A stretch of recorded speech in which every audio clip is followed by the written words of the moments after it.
Hello, everyone. I thought I haven't done this in a while, and I pulled a card for the eclipse and for the changing of the notes. And what do you know? I pulled 29, and this is so accurate for the times we are living in right now. I mean, it couldn't have been more clear than this. So check this out. It is called wanting to be right. So, if you have drawn this sigil, you are not clearly seeing that either consciously or subconsciously you are wanting to be right more than you are wanting anything else. The truth in this situation is that it doesn't matter if you are right or not. You may be very wrong in this scenario, or you may be very right. Either way, what matters is that you are valuing being right over everything else, and this will lead to pain. It is a warped priority to have if you want genuine improvement to take place. If you are valuing being right over effectiveness, you need to ask yourself what your goal is. What do you get out of being right? In relationships, especially when it comes to conflict resolution, this will get us into a lot of trouble. It will make finding a solution impossible. It will lock us into a struggle of ego versus ego. We need to ask ourselves if we want to be right or have success. We need to ask ourselves if we want to be right or if we want connection because of those things, because often these things are opposed.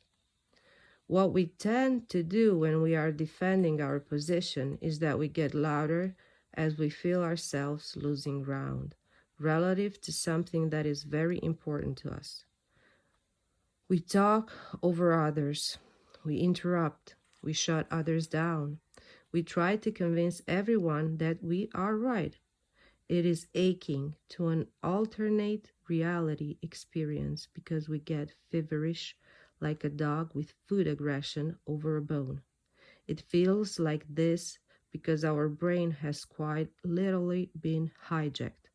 Our body is being flooded with stress chemicals because it feels as though it is being threatened. It doesn't matter whether that threat is an external threat or just the threat of shame and the loss of power associated with being wrong. And so it chooses to shut down executive functions like compassion and strategy and openness. Instead, our instinct takes over and we do one of four things. We fight, keep arguing the point, flee, revert to and hide behind group consensus or exit the scene, still convinced of our own righteousness. Freeze, disengage from the argument by shutting up while still maintaining our belief that we are right, or appease, make ourselves not a threat to our adversary, but simply agreeing with him or her despite still believing that we are right. In all of these scenarios, we still did not let go of the idea that we are right.